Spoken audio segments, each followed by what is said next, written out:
नमस्कार दोस्तों, मैं आशीष शुक्ला।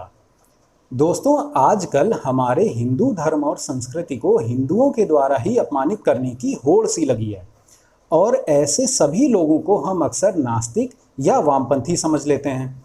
परंतु इनमें से अधिकतर लोग ना तो नास्तिक होते हैं और ना ही वामपंथी, बल्कि हिंदुओं की आड़ में एक ऐसे संगठन के सदस्य होते हैं जिन्हें हम क्रिप्टो क्रिश्चियंस या गुप्त ईसाई के नाम से जानते हैं।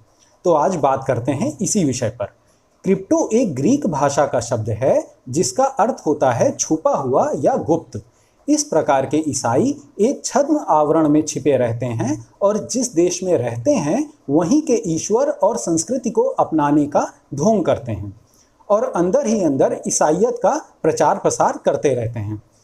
और जब इनकी संख्या उस देश में अधिक हो जाती है तब ये लोग अपना छद्म आवरण हटाकर दूसरे धर्म को अपमानित करके उस देश की संस्कृति और धर्म को जबरन नष्ट करने का प्रयास करने लगते हैं। क्रिप्टो क्रिश्चियंस का पहला उदाहरण आज से करीब 2000 साल पहले रोमन साम्राज्य में मिलता है।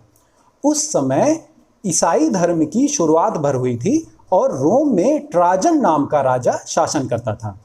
ट्राजन को अपने देश और संस्कृति पर बहुत गर्व था। वो ईसाइयत को अपने देश और धर्म के लिए एक खतरा मानता था और इसीलिए उसने बलपूर्वक ईसाई धर्म को रोकना चाहा।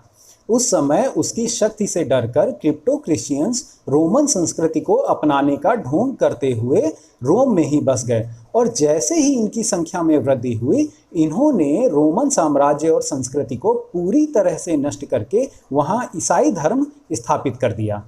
इसका एक और उदाहरण जापान में मिलता है, जहां इन्हें काकुरे क्रिश्चियंस के नाम से जाना जाता है। सन 1643 ईस्वी में जापान में राजा शोगुन ने ईसाइयत को रोकने के लिए अपनी सैन्य शक्ति का प्रयोग किया। तब वहां के शासन से भयभीत होकर एक बार फिर क्रिप्टो क्रिश्चियंस ने छद्म रूप धारण किया और नकली बौद्ध बनकर अपनी एक प्रार्थना बनाई जो सुनने में बौद्ध प्रार्थना जैसी लगती थी। इसी प्रकार इन्होंने मदर मैरी की एक मूर्ति बनाई जो दिखने में बिल्कुल भगवान बुद्ध की मूर्ति की तरह लगती थी और धीरे धीरे इन्होंने अपनी जनसंख्या बढ़ाकर 20वीं शताब्दी में अपनी पहचान उजागर की। इस गुप्त ईसाई समुदाय को अलग अलग देशों में अलग अलग नामों से जाना जाता है, जैसे जापान में काकुरे क्रिश्चियन, सर्बिया में दोवर्तस्वो, साइप्रस में पत्सलोई, अल्बानिया में लारा मनोई, लेबनान में क्रिस्टो मनोनाइट और इजिप्ट में क्रिप्टो कोट्स के नाम से जाना जाता है। भारत में बहुत बड़ी संख्या में क्रिप्टो क्रिश्चियंस हिंदू, बौद्ध और वामपंथी बनकर हमारे बीच में मौजूद हैं।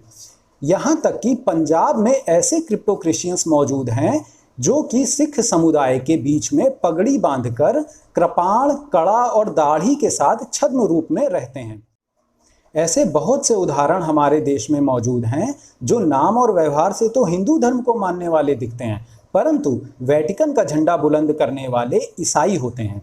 जैसे देश के पूर्व राष्ट्रपति के.आर. नारायणन और छत्तीसगढ़ के पूर्व मुख्यमंत्री अजीत जोगी, जिन्हें पूरा देश हिंदू समझता रहा, मगर मरने के बाद जब इनका ईसाई धर्मानुसार अंतिम संस्कार किया गया तब पता चला कि ये हिंदू धर्म के चोले में क्रिप्टो क्रिश्चियंस थे। इसी प्रकार कांग्रेस की नेता अंबिका सोनी, तमिल के अभिनेता विजय, जिसका पूरा नाम जोसेफ विजय चंद्रशेखर है, और आम आदमी पार्टी का नेता आशीष खेतान भी एक क्रिप्टो क्रिश्चियंस हैं। वे सिख समुदाय जो खालिस्तान की मांग करते हैं वास्तव में सिख नहीं बल्कि क्रिप्टो क्रिश्चियंस हैं और जेएनयू में भारत विरोधी गतिविधियों में लिप्त रहने वाले लगभग 60% हिंदू नाम वाले वामपंथी छात्र वामपंथी नहीं बल्कि क्रिप्टो क्रिश्चियंस हैं, जो कि वामपंथी बनकर हमारे बीच में घूमते हैं। ऐसे ही कई और नाम, जैसे सनातन संस्कृति को गाली देने वाले नरेंद्र दाभोलकर, दिलीप सी मंडल, केदार मंडल, वामन मेश्रान, महिषासुर को अपना पूर्वज बताने वाले जितेंद्र यादव और सुनील जनार्दन यादव वास्तव में क्रिप्टो क्रिश्चियंस हैं। तो दोस्तों, अपने बीच में मौजूद नकली आवरण वाले इन तथाकथित हिंदुओं से सतर्क रहें। एक नई जानकारी के साथ फिर मिलेंगे। नमस्कार।